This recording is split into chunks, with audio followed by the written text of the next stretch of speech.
Assalamualaikum warahmatullahi wabarakatuh. Hai semuanya, perkenalkan nama saya Ilda Itilia Jabid dengan NPM 020424111107 dari Program Studi Manajemen Fakultas Ekonomi dan Bisnis Universitas Hairun.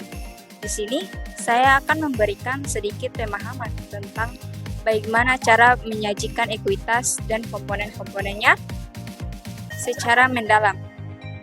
Nah, sebelum itu, kita harus tahu apa itu ekuitas terlebih dahulu. Ekuitas adalah selisih antara aset dan liabilitas dalam laporan keuangan. Ini mencerminkan nilai bersih yang dimiliki oleh pemilik atau pemegang saham dalam suatu entitas. Kita masuk ke komponen ekuitas.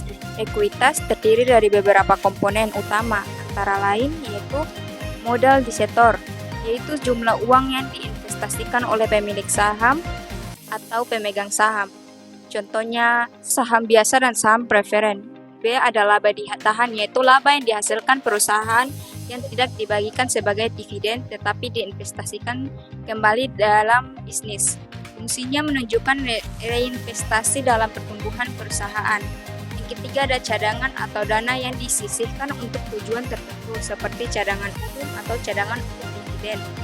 Tujuannya untuk mengurangi resiko keuangan dan meningkatkan stabilitas. Yang keempat ada penghasilan atau comprehensive line, yaitu pendapatan dan kerugian yang tidak diakui dalam laporan laba rugi seperti perubahan nilai wajar aset. Contohnya seperti laba dari investasi yang belum direalisasikan. Yang kelima ada penyesuaian untuk keterbatasan, yaitu penyesuaian yang dilakukan untuk mencerminkan perubahan nilai ekuitas akibat faktor eksternal. Contoh penyesuaian akibat perubahan kebijakan akuntansi. Nah, kita masuk ke cara penyajian ekuitas. Dalam laporan keuangan, ekuitas biasanya disajikan dalam bagian neraca laporan keuangan. Format penyajian dapat bervariasi, tetapi umumnya mencakup judul seperti ekuitas pemegang saham, daftar komponen, yaitu setiap komponen ekuitas dijelaskan dengan jelas termasuk jumlah dan perubahan dari periode sebelumnya. Dan ketiga ada total ekuitas atau jumlah total dari semua komponen ekuitas.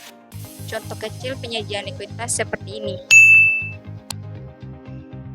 Nah, selain itu ada juga analisis ekuitas, yaitu termasuk rasio ekuitas atau menggunakan rasio seperti return of equity atau ROE untuk menilai efisiensi penggunaan ekuitas, dan tren ekuitas, yaitu menganalisis perubahan ekuitas dari waktu ke waktu untuk memahami pertumbuhan atau penurunan nilai pemilik.